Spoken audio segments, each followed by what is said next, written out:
Please remain standing for the Pledge of Allegiance.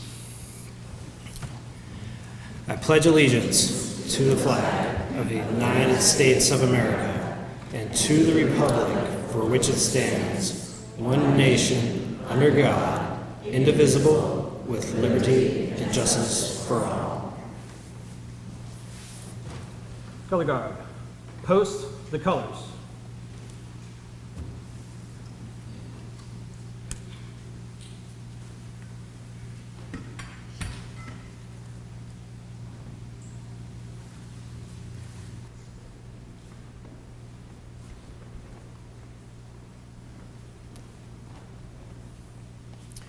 Please be seated.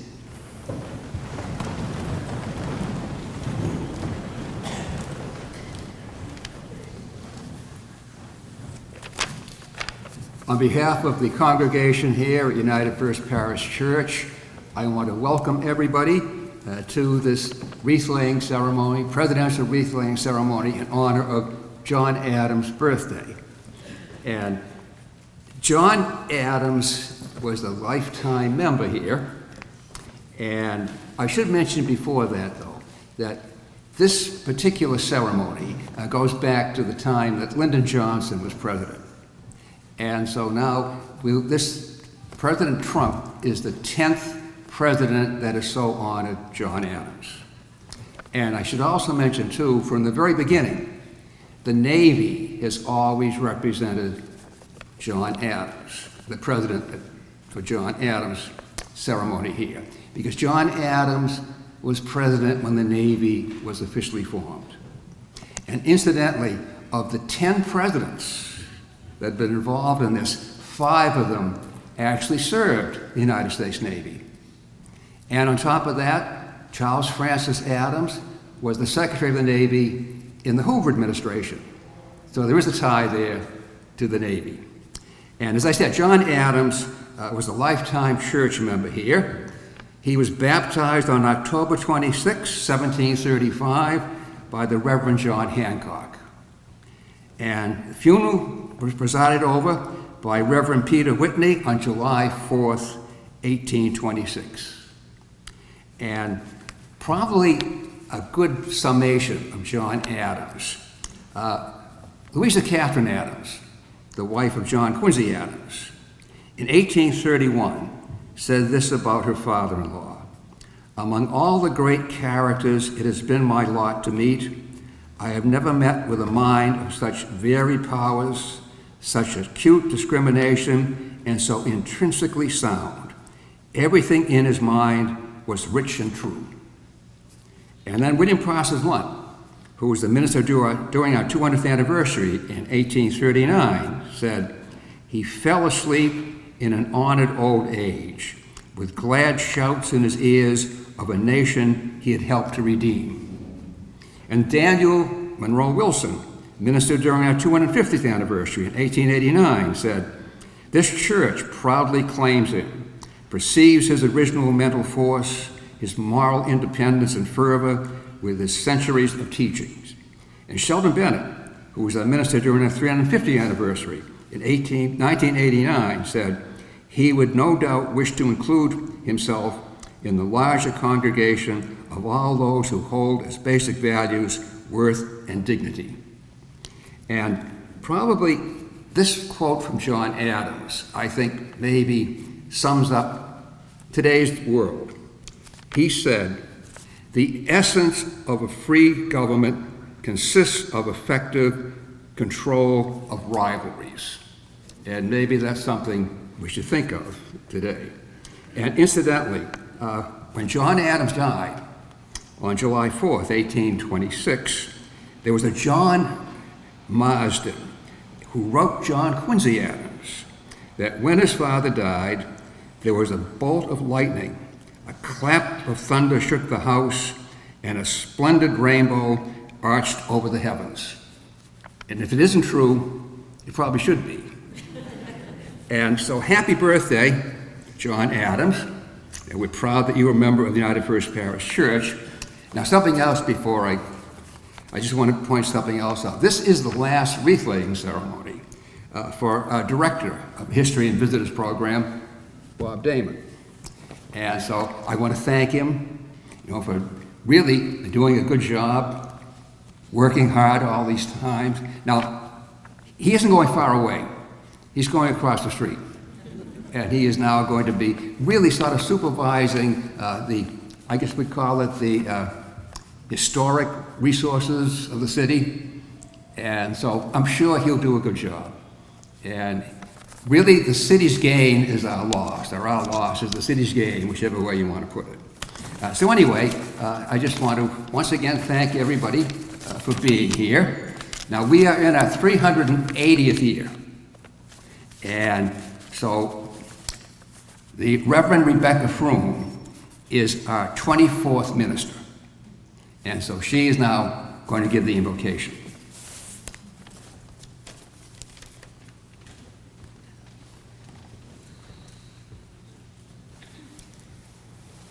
Let us take a deep breath together, feeling that spirit of life, that spirit of love that moves within, between, and beyond us all, that connects us to history past and to those who will come after us. I invite you to lift your hearts in a spirit of prayer and invocation, listening in these words for the language of faith most meaningful to you. Eternal presence, we gather within this stone temple where so many have gathered before us to lift their hearts, to open their minds to a larger reality, where so many have gathered to celebrate the birth of babies, to celebrate a life that has ended, where so many have gathered to understand their deepest held values and beliefs, to call themselves and one another to live up to those values. May our time here together open our minds, open our hearts to learn from the past. May our time here together turn our attention to the future so that we might be a blessing to the world. Amen.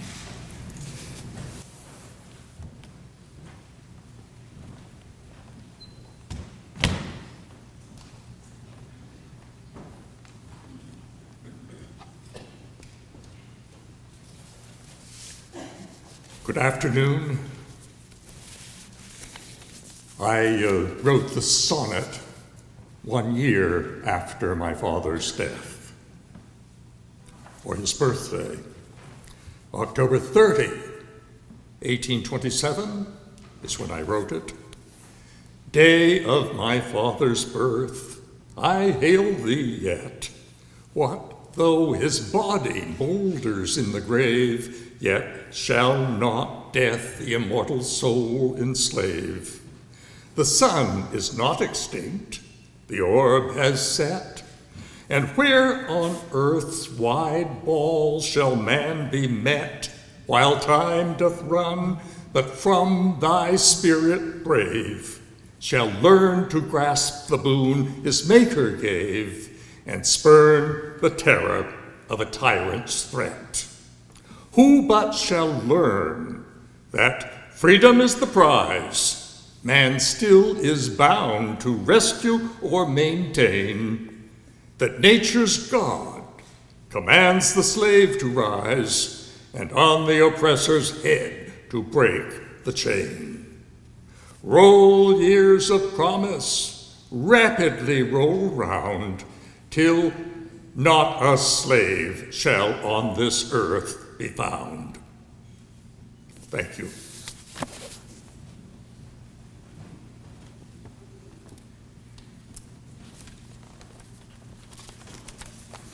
Good afternoon.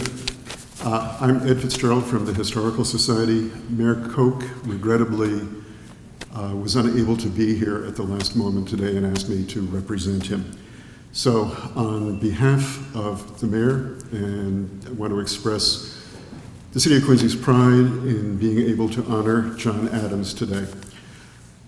John Adams' lifelong ties and affiliation and life in Quincy was very significant to him. As an old man, when he began to write the deeds that would create this church and would create the Adams Academy, he expressed it this way. He said he was doing so in veneration of the birthplace of his ancestors and of his own birthplace, and for the habitual affection that he felt for having spent happily 86 years with the inhabitants of the town. So he said two things: veneration, which is kind of highfalutin and sort of suggests some noble ideas, and habitual affection, which sounds a lot more down home and just like cozy and kind of fun for everybody. Adams used Quincy, I think, to keep himself grounded throughout his life, particularly when he was away, when he was in Philadelphia for the Continental Congress, or particularly when he was in Europe and on his own. He sustained himself not only with thoughts of Abigail and home and the letters that they wrote to one another, but also you could see whenever he began to feel that the lures of sumptuousness of Europe were pulling on him, he would stop and sort of remind himself of the simple life and the simple virtues of Quincy and his farm at the base of Penn's Hill. And then, of course, after the presidency, he came back and really made himself a member of this community for the last 25 years of his life. He, I think, not only felt affection for Quincy, I think he really believed that Quincy and the values of Quincy that he had found had helped to form him. And more than that, that the values of Quincy, because they were characteristic of New England, had helped to form the new republic. And he became, in the last years of his life, very interested in making sure that those values, in particular the values that would underscore representative government, that would underscore basic freedom and basic rights for everyone, would be preserved. And I think that led him to make those deeds that would ultimately lead to the creation of this church and to the Adams Academy. Religion, education.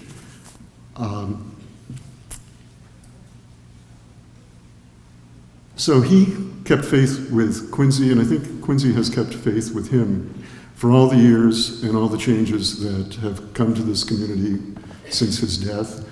We still feel a special bond with him, not only in the buildings, but in the spirit in which he built them, in the search for basic qualities of life, basic qualities of government and of freedom.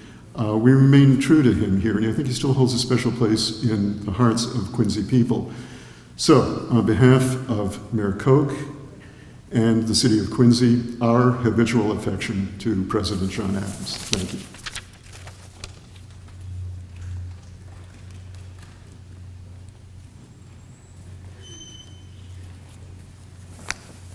Good afternoon, everyone. It's nice to see you here at the United First Parish Church. My name is Bob Damon, and I am, or at least I will be for about another 30 days, the director of the History and Visitors Program here at this historic church building. I've had the privilege of serving in this position for 4 years now, and after my relationship with the amazing volunteers that I work with here in this program, I may get a little choked up about that. My second favorite thing is about what you're about to experience, and that's to hear the voices of young people from here in Quincy speaking to you about their experience and speaking to you about their truth. And if there is any way for us to embody the spirit of the president that Dr. Fitzgerald was just talking about, I can think of no better way than you're about to experience right now. By way of a brief introduction related to them, in their words, I'd like to take you back for just a quick moment to the words of President Adams that we asked them to start with as they created the talk that they're going to give to you today. For they are the basis of our commemorations and our celebrations of the life and legacy of President John Adams. And those words are actually a part of the Massachusetts State Constitution. Chapter 5, Section 2. John Adams called this section the encouragement of literature, etc. Wisdom and knowledge, as well as virtue, diffused generally amongst the body of the people, being necessary for the preservation of their rights and liberties.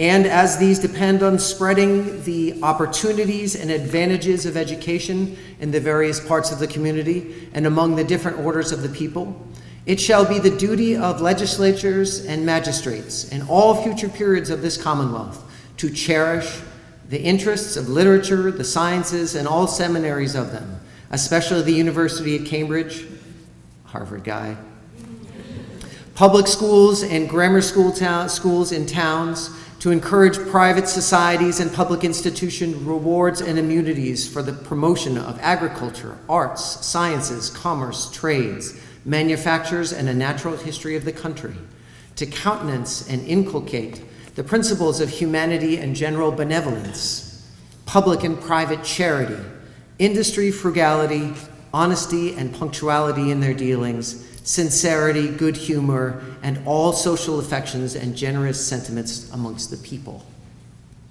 In typical John Adams fashion, he has put an incredibly challenging task before those whose job it is to govern our Commonwealth. And he expected us to follow through. So for those of you who already know the history related to this Constitution, I beg your indulgence for just a second, but I think it bears some repeating in light of what you're about to hear.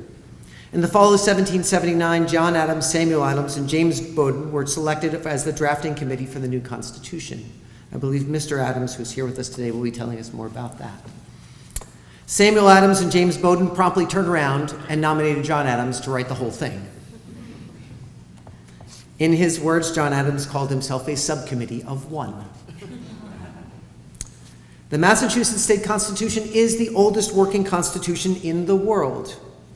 And while I'm no scholar of any early constitutional history, with my full apologies to Professor Randall, who was my seminar teacher on the constitutional origins of American government, I believe it was also the only of the early state constitutions to actually be ratified by the people of the state in which it was enacted.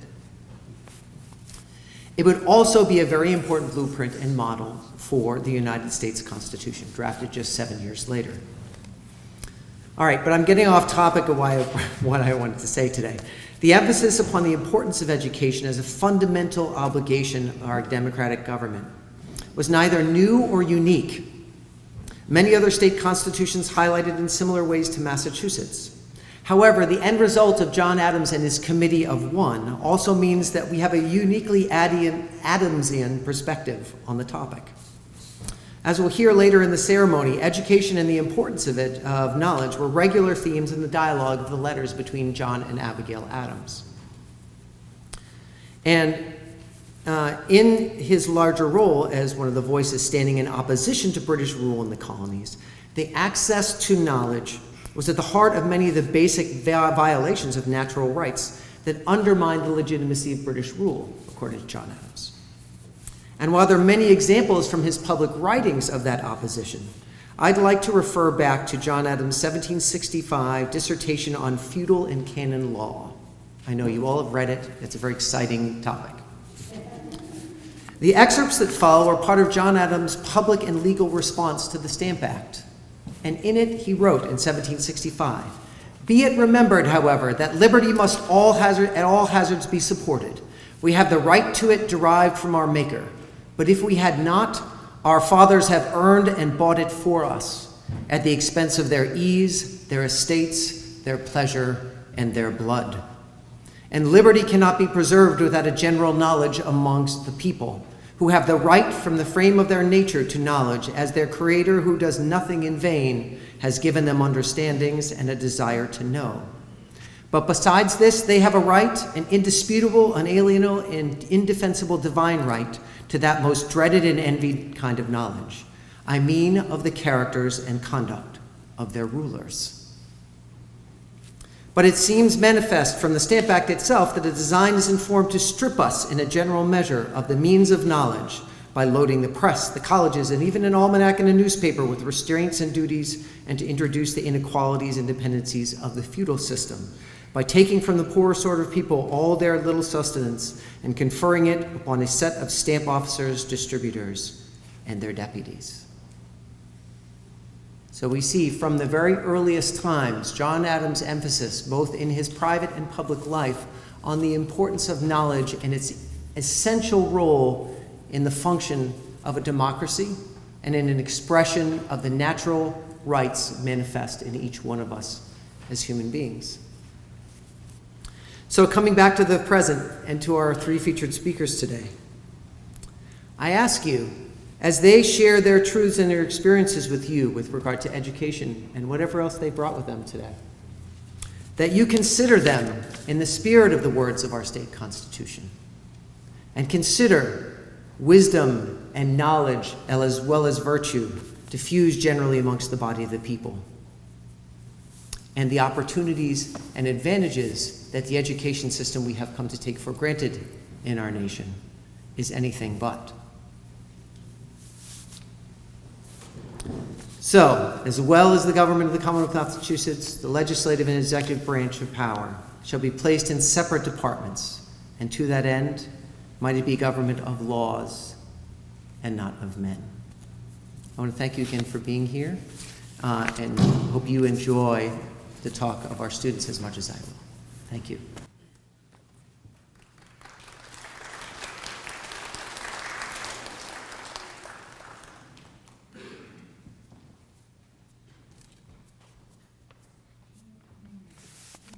Good afternoon. I am honored to speak today to remember President John Adams in this historic place. Thank you, Reverend Fromm, Mr. Damon, and the Adams family for the invitation to the Woodward School. My senior class is here with me, and I am proud to be representing them in Woodward today. When John Adams wrote our state constitution, he revealed not only what would be the educational future of the Commonwealth, but also pioneered a vision for our whole democracy, one that thrives on the value of an active and educated citizenry. To John Adams, understanding chemistry and calculus would not replace the endeavor of being educated. Without pursuing the values of honesty and sincerity, benevolence and charity, in tandem with the pursuit of academic knowledge, the application of this knowledge is fraught with folly. Engaging these virtues is just as important to our humanity as accomplishing space travel. The principles and virtues John Adams set forth in his framework reflect the education I have received right here in Quincy as a student at Woodward. When Abigail Adams wrote to her son, John Quincy, that learning is not attained by chance, it must be sought for with ardor and attended to with diligence, she was reminding him of the essential role we must all play in our own education. Learning does not happen magically, although the night before a calculus test, I have certainly wished it did. I revel in the academic pursuits of a classroom, but those experiences make up only a fraction of who I am and want to become as a student and as a person. Without John and Abigail championing a succinct vision of education for all, our nation would have a radically different idea of what education should be. This past summer, while in Costa Rica on a service trip, I experienced firsthand how radically different education can be in other nations. Although Costa Rica is a democratic nation that provides free education to its people, my time was spent in the small towns of rural Costa Rica, situated far from the resort destinations. In these areas, education is not the main focus, survival is. For these children, education is not just school and lessons, it's a meal.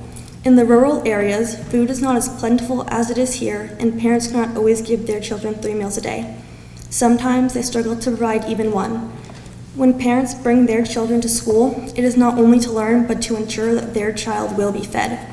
Currently, the only door open to these children is farming for big corporations because families do not earn enough compensation to afford college in order to leave the agricultural lifestyle. What inspired me to take part in this program was its objective, of a call to action. We were not there to stand idly by to witness the struggles these families face, only to leave thankful of the good life we enjoy at home.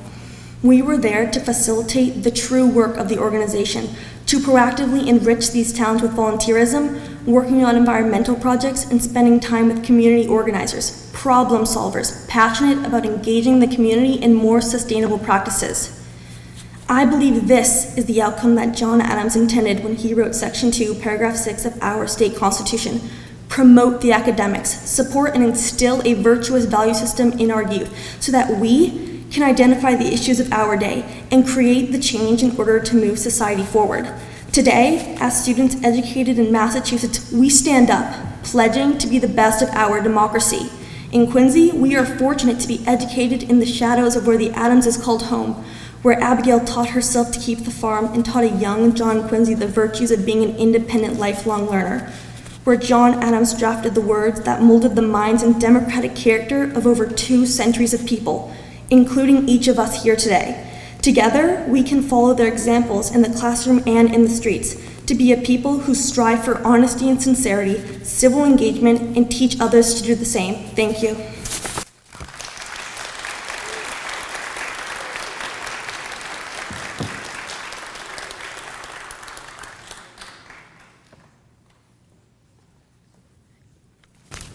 Good afternoon. On John Adams' birthday, we look at the legacy he left behind. His is a complex one. Even today, we look up to his moral integrity while still arguing about his shortcomings. However, his dedication to the American people remains unquestionable. He was a fierce proponent of separation from Great Britain in the Revolutionary period and had strong faith in the new nation's principles of federal government. One of the ways in which his commitment is most evident is the Massachusetts Constitution, which not only inspired important changes made in the founding documents of many other states, but served as a model for our national government. Its clause on education was extremely progressive, guaranteeing the people of our Commonwealth the right to knowledge when many worldwide were not afforded that opportunity. He frames education as an imperative. It is not just a suggested power, but the duty of legislatures and magistrates to cherish the interests of literature and the sciences. Adams' foresight ensured we are able to value and enjoy education today as much as he did then, promising it to inhabitants in all future periods of this Commonwealth. John Adams knew the importance of education. It was while attending Harvard College that he decided he wanted to practice law, and it was there that he cultivated the knowledge that made him into a skilled political thinker. It is doubtful he could have become as prolific a figure as he was without his educational background. He knew that knowledge provided choice and enormous opportunities to those who were afforded it. In the Education Clause, he orders learning institutions to provide for the study of many disciplines, from the arts and sciences to trade and agriculture. We continue in this vein today, with students studying a wide variety of subjects. I have personally seen the benefits of a diverse curriculum. I have been able to explore many areas of interest and eventually discovered my own passion for history. In an even greater capacity, Adams saw education as a way of uplifting and creating good citizens, instilling in them the principles of humanity and general benevolence. It is in my own school's motto, Think, Work, Share, that we can see this reflected today. We are not simply learning academics, we are growing as people. I have been afforded the great opportunity of being surrounded by peers different from myself, and I've been fortunate enough to learn from them and see my worldview expanded. There are many students who would not have been able to avail themselves of the gift of education when the Massachusetts Constitution was written.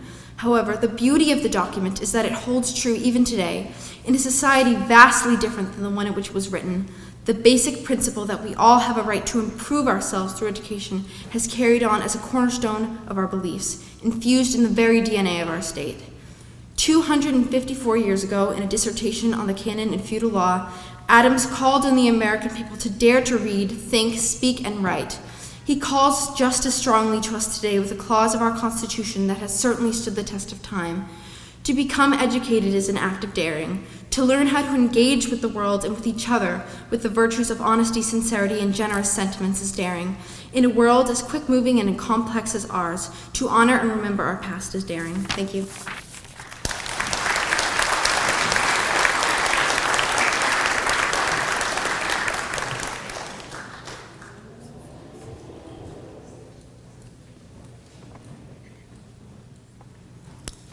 Good afternoon. You will ever remember, wrote our own John Adams in an edifying letter to his son, John Quincy, that all the end of study is to make you a good man and a useful citizen.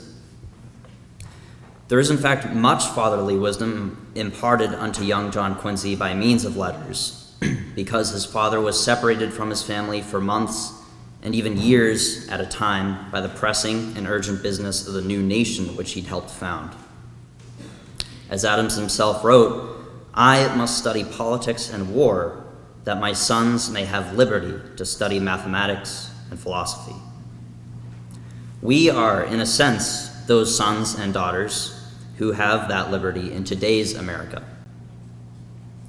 At the forefront of the ideology which developed this nation from its incipience was the undeniable intrinsic value of education, liberally distributed for the citizenry of a democratic nation. Adams and his compatriots, of course, understood too well the degrading effects of governance by empire. We, therefore, cannot allow ourselves to lose sight of the prices paid for such a rich political and philosophical inheritance. Let us remember that our great historical figures were real, living Americans, with lives to lose and families for which to worry. I'd be remiss if I didn't acknowledge with gratitude the devoted teachers of this city of presidents, under whose wisdom, guidance, and patience I have greatly benefited. From Mrs. Bopp all the way back in kindergarten, to Mrs. Fernandez in this my senior year, and even my own mother. There have been so many great teachers who have laid their wreaths on us. They passed along their love of knowledge and the joy of acquiring it to so many students over so many years. We have surely achieved this lofty standard for the means of public enlightenment so ardently sought after by the United States progenitors. At the opening of the Hancock-Adams Common across the street a little over a year ago, I had the pleasure to meet briefly with Adams' biographer and national treasure, David McCullough, who, referring to our nation's founders, reminded us all that, quote, if they're not forgotten, they're not gone, which is why we lay living wreaths today in admiration for the lives they led, and why we build granite monuments with a permanency of centuries so that no one forgets. I'd like to leave you with the earnest oath of a young, striving John Adams, who wrote a sort of student's creed, as if he were announcing his ambitions to the world. Quote, I will rouse up my mind and fix my attention. I will stand collected within myself and think upon what I read and what I see.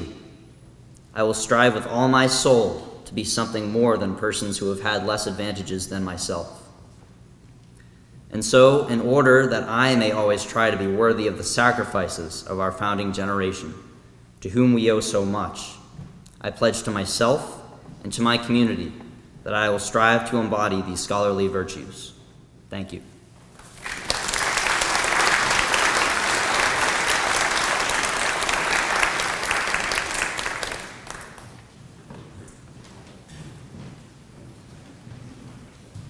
Brief detail.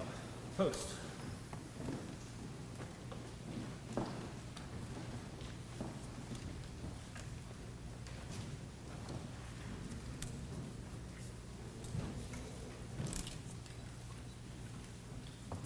Forward.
John Adams to Abigail Adams, 28th of August, 1774.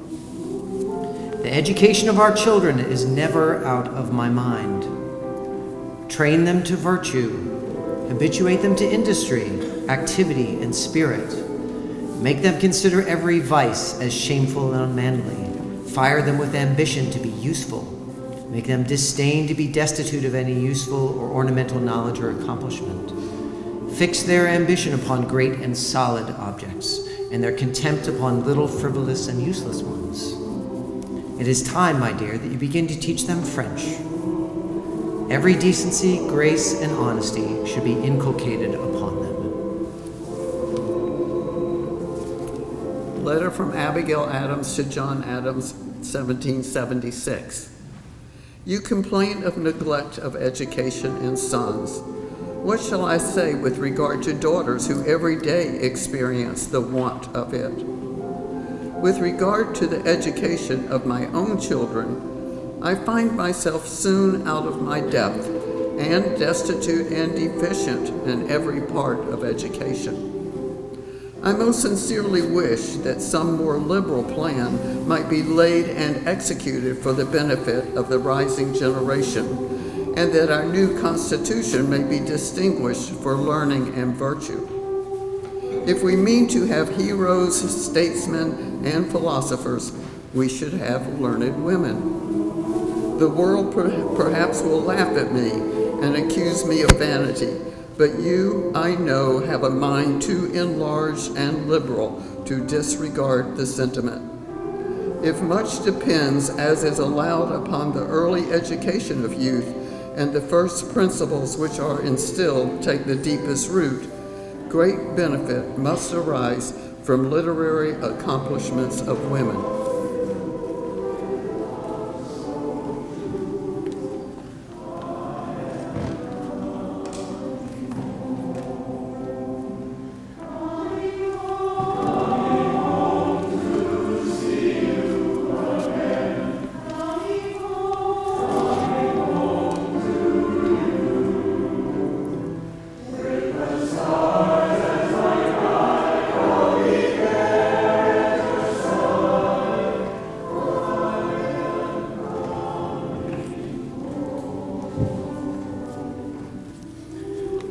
from John Adams to Abigail Adams, October 29, 1775. Human nature, with all its infirmities and deprivation, is still capable of great things. It is capable of attaining to degrees of wisdom and of goodness, which we have reason to believe appear respectable in the estimation of superior intelligences. Education makes a greater difference between man and man than nature has made between man and brute. The virtues and powers to which men may be trained by early education and by constant discipline are truly sublime and astonishing. Abigail Adams to her husband John Adams, dated June 30th, 1778. At the same time, I regret the trifling, narrow, contracted education of the females of my own country. You need not be told how much female education is neglected, nor how fashionable it has been to ridicule female learning. Though I acknowledge it my happiness to be connected with a person of a more generous mind and liberal sentiments. I cannot forbear to inscribing a few generous sentiments which I lately met with upon this subject. If women, says the writer, are to be esteemed our enemies, methinks it is an ignoble cowardice thus to disarm them and not allow them the same weapons we use ourselves. But if they deserve the title of our friends, 'tis an inhumane tyranny to debar them of privileges of ingenious education, which would also render their friendship so much the more delightful to themselves and us.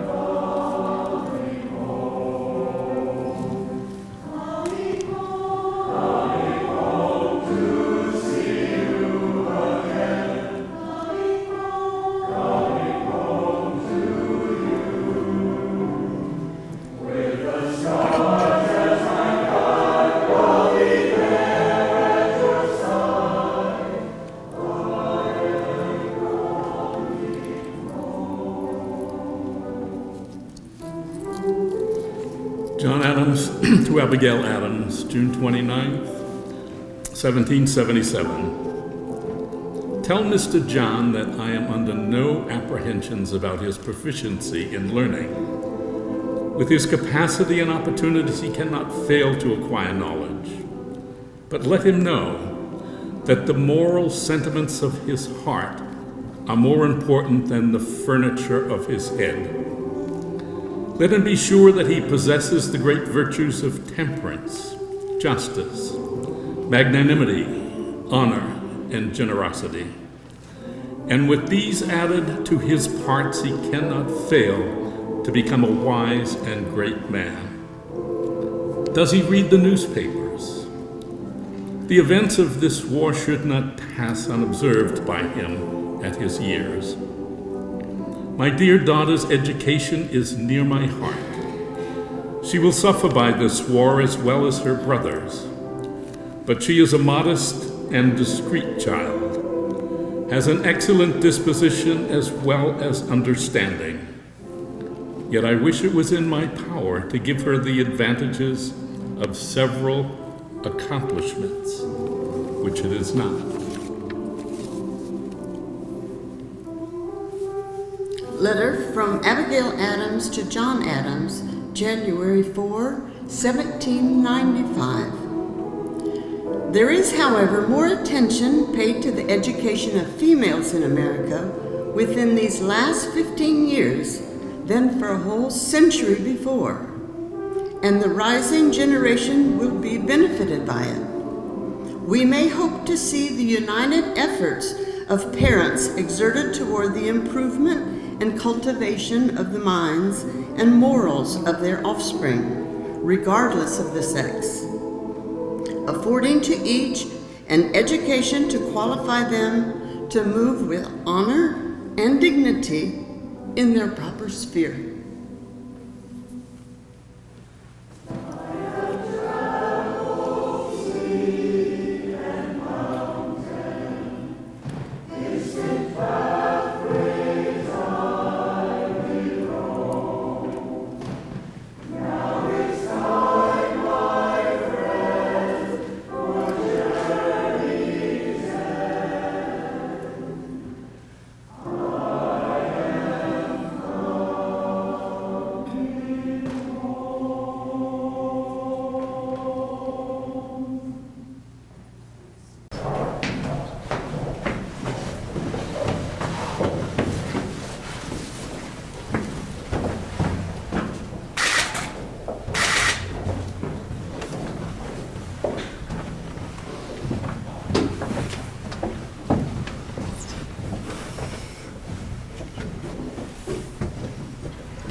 students, please come into the photograph.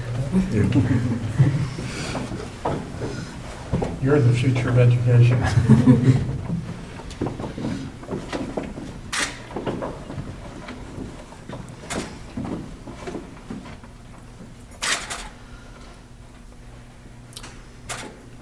Good afternoon. On behalf of the President of the United States and a grateful nation, I present this wreath as a token of our appreciation for the years of dedicated and faithful service to this country.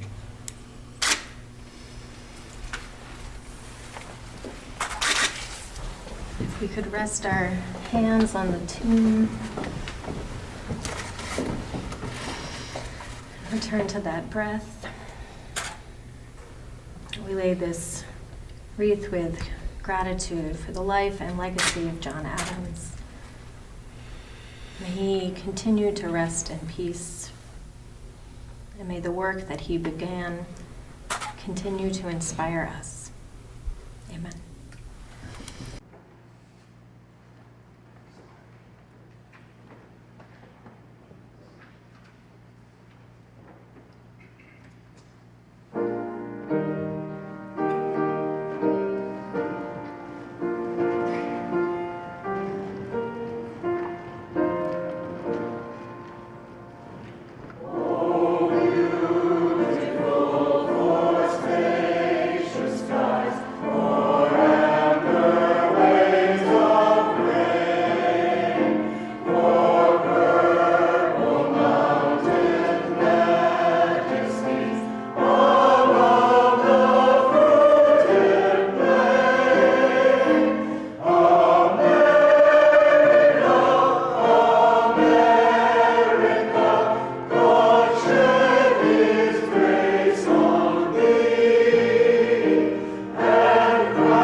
I think John Adams would have been pleased that today is such a handsome, generous October 30th.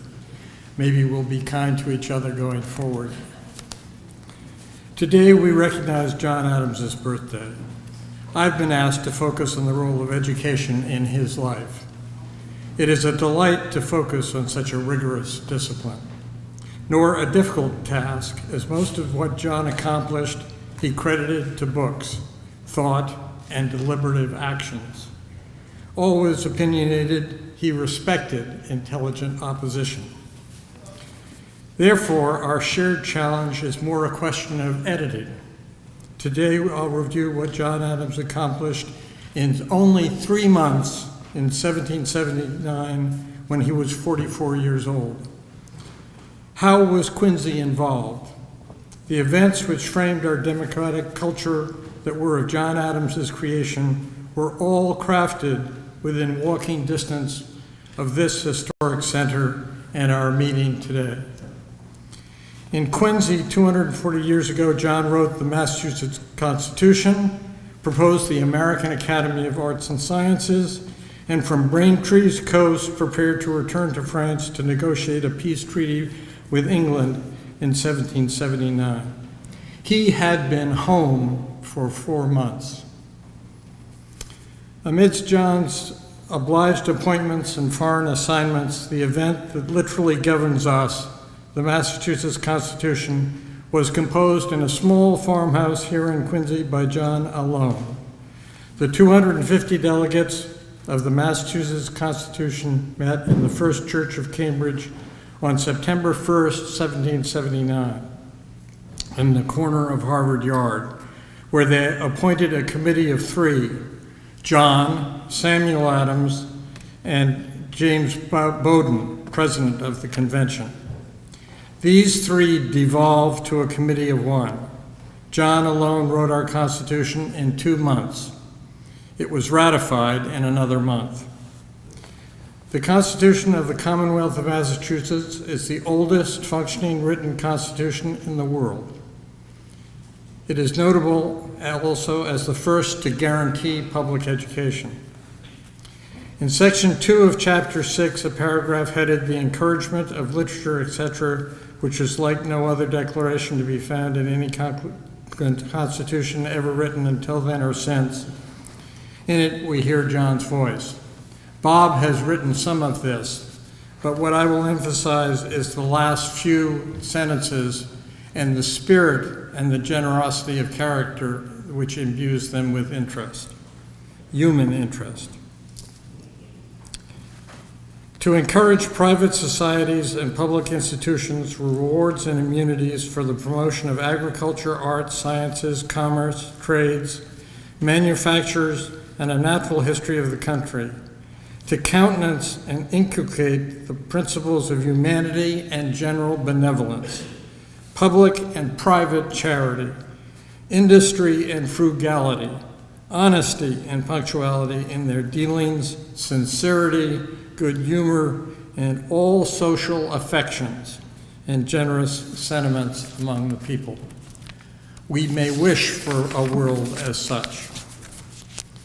What resonates on our review is both John Adams's confidence in collective generosity and community of common good, and the theme of general benevolence.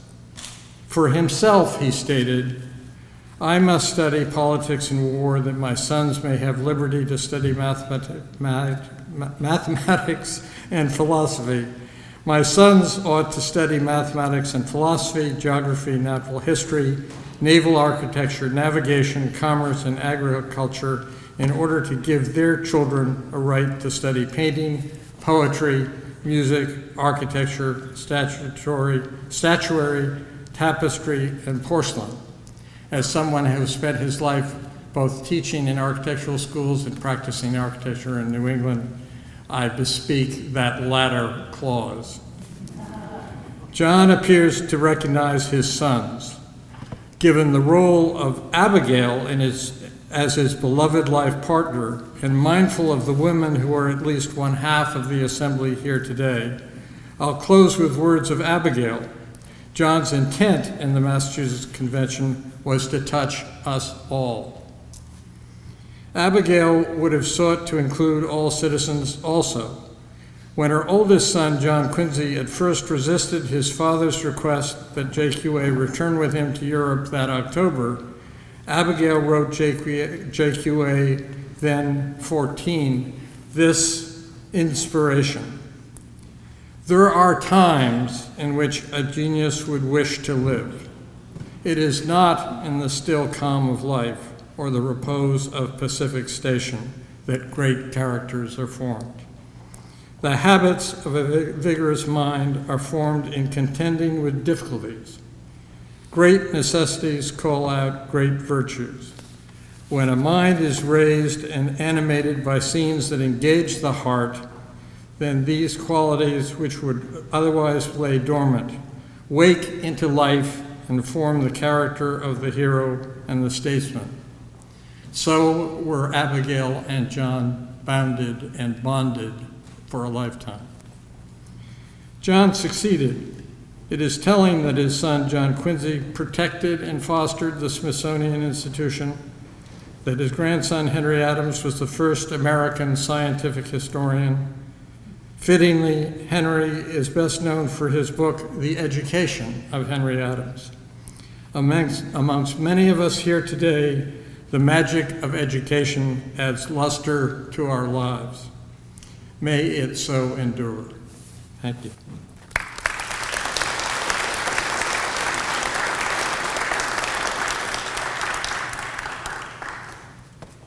Before Reverend Rebecca gives the benediction at the end of the ceremony, I would also like to make a couple of thanks.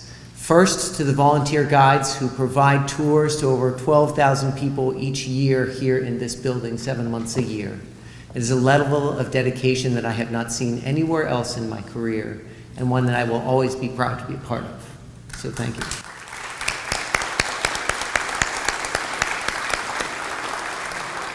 Second, I'm very proud and I'd like to thank the members of the Naval Operations Center here in Quincy for your participation in this ceremony and your support of our nation and your service to our nation. Thank you also for being here.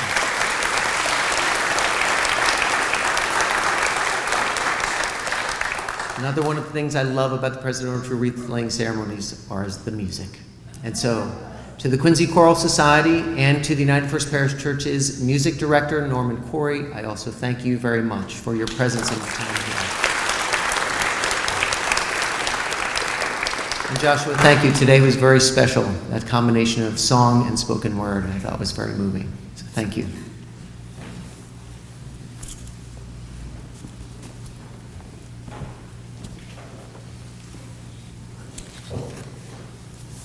And before we depart this space, I extend again the invitation to continue our commemorations and conversations over cake in the parish hall, which is located through these doors, or you can greet our speakers on the way out and circle back around through the beautiful courtyard. So let's return to that deep breath.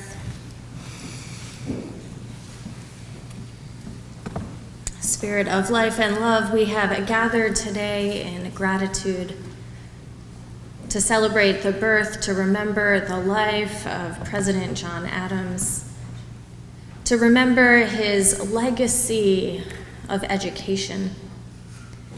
As we go forth from here, may we each remember that education is a lifelong journey. May we find joy in learning.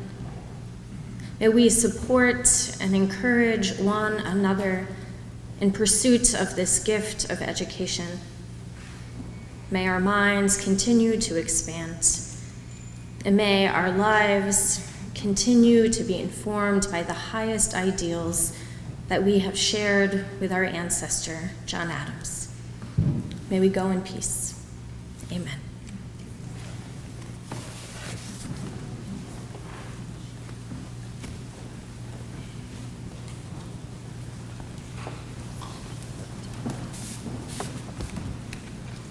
Color guard, post.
Thank you.